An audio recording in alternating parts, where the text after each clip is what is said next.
السلام عليكم ورحمة الله وبركاته. ازيكم يا حبايب قلبي؟ عاملين ايه؟ يا رب تكونوا مبسوطين وبسعد حال ان شاء الله. النهارده بقى انا جايبه لكم طريقه الحواوشي في البيت بطريقه سهله وجميله. انا مره اعمل حواوشي بس الطريقه دي جميله جدا وهتحبوها وهتجربوها وهتدعوا لي. بس يا ريت كده قبل ما نبتدي في الفيديو يا جماعه، يا ريت نصلي على النبي كده، واللي ما اشتركش معايا يشترك.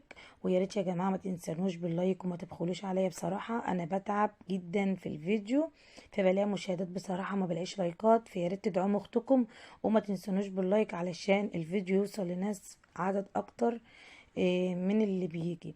هنا بقى نعمل لكم بقى على الحواوشي، وسر بقى الحواوشي زي بتاع المحلات بالظبط.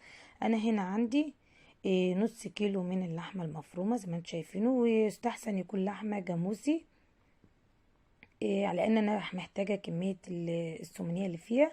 وعندي هنا بصلتين وسط متقطعين زي ما انتم شايفينهم كده، وقرنين فلفل حمر كده حاميين. وعندي هنا كوبايه من الشاي من بتاعه الشاي. انا عاملاها فول صويا، طبعا كلنا عارفين الفول صويا. وغسلت الفول صويا كويس ونقعته 10 دقايق، وزي ما انتم شايفينه كده كتر معانا. ومعاه معلقتين كبار من بهارات الحواوشي ومعلقه فلفل اسمر ومعلقه ملح.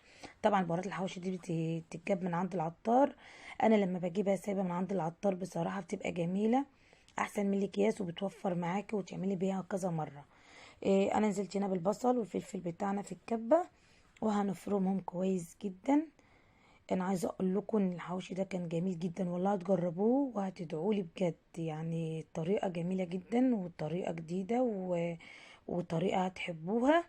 وفي تكه كده بقى اقول لكم عليها، تكه المحلات، وهتعملي الحواوشي احسن من بره بكتير، وهتكوني بتعملي حاجة مضمونة لأولادك وليكي في البيت، وحاجة تشرفك قدام ضيوفك. وكمان الحواوشي ده يا جماعة ينفع وجبة غدا وينفع وجبة عشاء، وحاجة جميلة والناس كلها بتحب طبعا الحواوشي.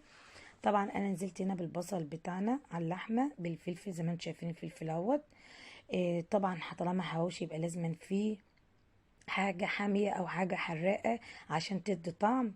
الحواوشي طبعا ميبقاش ليه طعم من غير الحاجة الحامية، فأنا حطيت قرنين فلفل مع إن عندي ما بيحبوش الفلفل، بس أنا حطيته يدي طعم.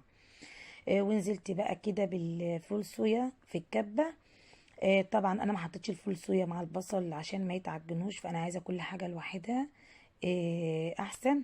زي ما انتم شايفين كده الفول الصويا عامل ازاي، فانا لو كنت حطيت معاه البصل كانوا الاتنين يبقوا عجينه، فانا مش عايزه كده.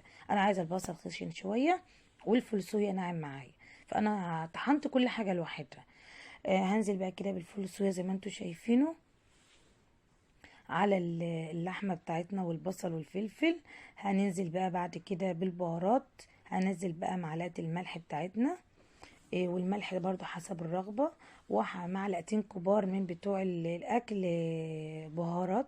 بهارات حواوشي.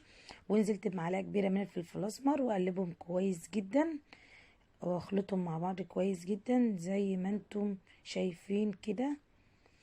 انا عايزه اقول لكم بقى ان كميه ان نص كيلو لحمه واللي انتوا شايفينه دوت هقول لكم عمل معايا كميه حواوشي، يعني بصراحه كميه جميله جدا هتشوفوها دلوقتي.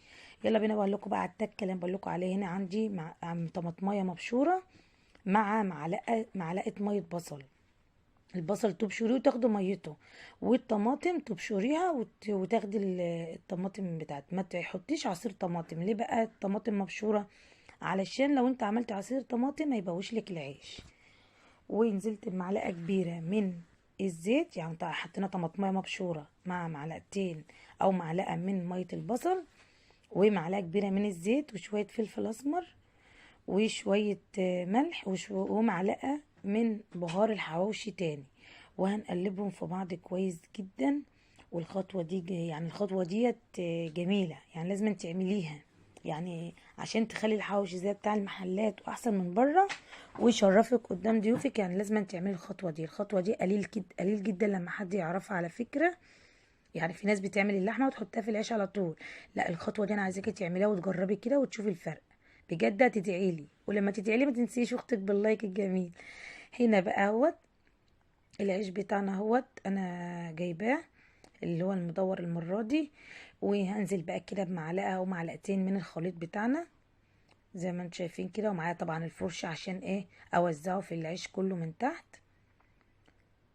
الخطوة دي جميلة جدا يا جماعة. وشايفين لما انا بشرت الطماطم متماسك، لكن لما تعمل عصير طماطم العيش هيشربه وهيبوش لك العيش خالص، وهيبوظ لك رغيف الحواوشي ويخلي شكله وحش خالص.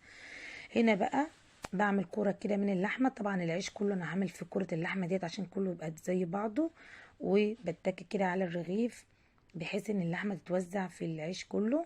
هنعمل معاكم واحد تاني اهوت وهتشوفوه.